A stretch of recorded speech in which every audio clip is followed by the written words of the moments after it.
7 tabiat ejen hartanah yang sangat berjaya.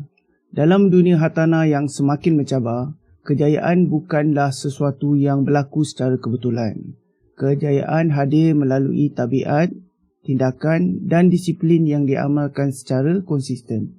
Seorang punding hartanah yang benar-benar berjaya memahami bahawa dirinya perlu membezakan dirinya daripada ejen-ejen yang lain.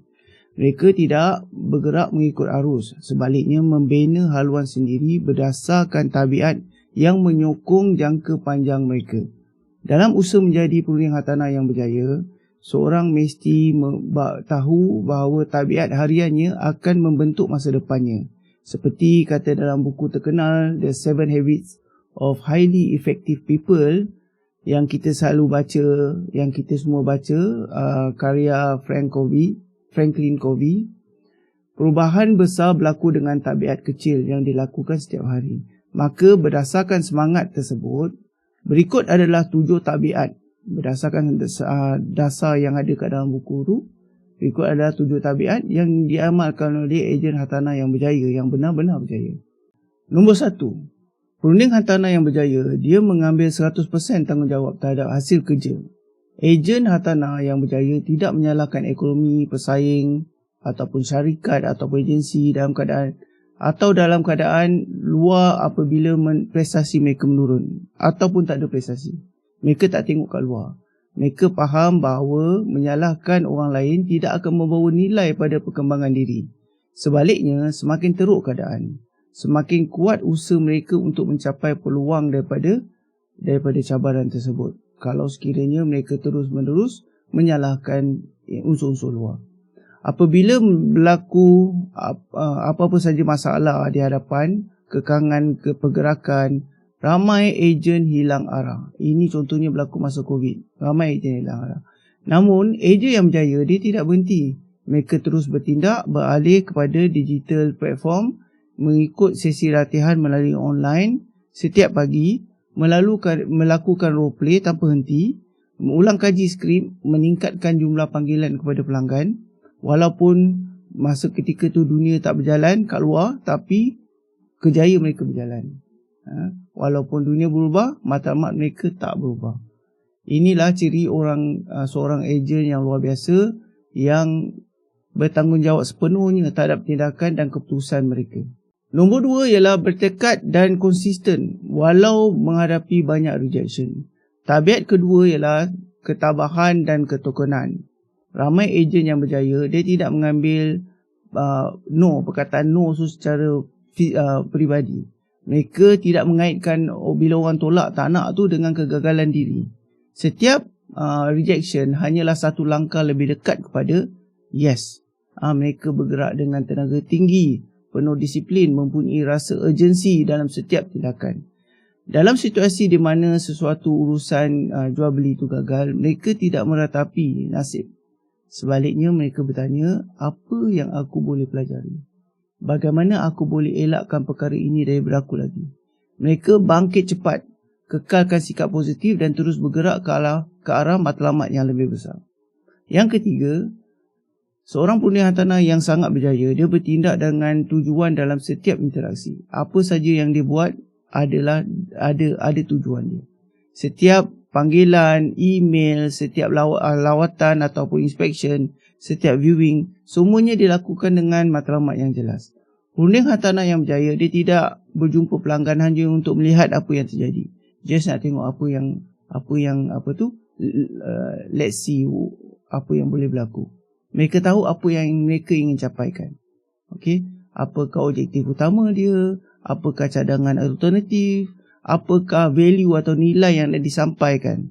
Mereka tak bergerak secara spontan, mereka bergerak dengan perancangan. Yang keempat, pakar melindungi masa. Seorang perunding hartanah yang berjaya, masa adalah aset paling berharga pada diri mereka. Ini juga berlaku dalam industri hartanah. Ejen yang berjaya, dia faham bahawa membezakan antara penting dan terdesak.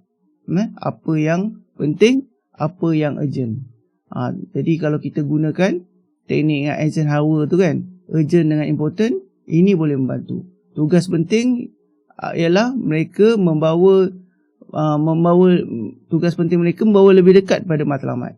Oleh itu, seorang perunding yang hebat, dia akan tiba tepat pada masanya, bekerja ikut jadual yang terancang, ada rutin, menyelesaikan tugas dengan efisien dan sentiasa mendahului garis masa yang telah dipersetujui. Mereka tahu bahawa jika sesuatu tidak dimasukkan dalam jadual, ia tak akan berlaku. Tak masuk dalam skedul, tak berlaku. Masa mereka dilindungi dengan ketat, kerana masa yang hilang tak akan dikembalikan. Kan? Jadi nombor 5, seorang perunding hartanah yang hebat, dia mempunyai keberanian melakukan perkara yang mereka tak suka. Ini tabiat yang membezakan daripada ejen biasa dengan ejen yang hebat. Berani untuk buat orang yang tak suka. Walaupun mereka tak ada semangat ketika pasaran perlahan ataupun jualan menurun, mereka tak berungut, tak menyalahkan keadaan. Mereka bangun, do call calling, buat WhatsApp, hubungi buat follow up, hubungi pelanggan lama, cari prospek baru, pusing kawasan jiran, tengok pemilik rumah yang baru dan apa saja yang boleh membawa kepada peluang. And mereka tahu kejayaan tidak hadir melalui tindakan besar saja. Kejayaan hadir melalui langkah-langkah kecil yang dilakukan setiap hari. Nombor 6, seorang perunding hartanah yang hebat, dia melabur dalam pembelajaran berterusan dan latihan berterusan. Latihan berulang-ulang. Buat skrip tu berulang-ulang. Kita dekat dalam profession yang berubah-ubah ni, yang berubah pantas, ilmu dan kemahiran adalah senjata utama. Ejen hartanah yang berjaya menghabiskan bertahun-tahun menambah ilmu, mempelajari produk, memahami undang-undang, menguasai kawasan, melihat ratusan hingga ribuan hartanah sepanjang kejayaan mereka. Orang yang buat benda tu, dia akan tengok closing banyak. Mereka rajin buat pratinjau. Pratinjau maksudnya pusing kawasan. Tengok listing yang ada. Check listing yang ada. Semak dengan kawan co-agent. Boleh tak aku nak tengok rumah ni sekejap untuk aku recommend pada kawan. Menguasai skrip melalui latihan dan role play. Tahu bagaimana menjawab soalan pelanggan. Dan tahu di mana untuk memastikan jawapan jika mereka tak pasti. Kalau tak tahu, mana nak dapat. Mereka menjadi pakar bukan kerana bakat semula jadi, tapi kerana latihan yang konsisten. Dan yang terakhir, habit yang paling hebat kepada perunding hartanah hebat ialah mengelilingi diri mereka dengan golongan yang hebat. Tabiat terakhir ini mungkin yang paling penting. Ia memilih persekitaran yang menyokong kejayaan kita. Ejen hartanah yang hebat tak suka pada kelompok yang mengeluh, memberi alasan atau mempunyai tenaga negatif.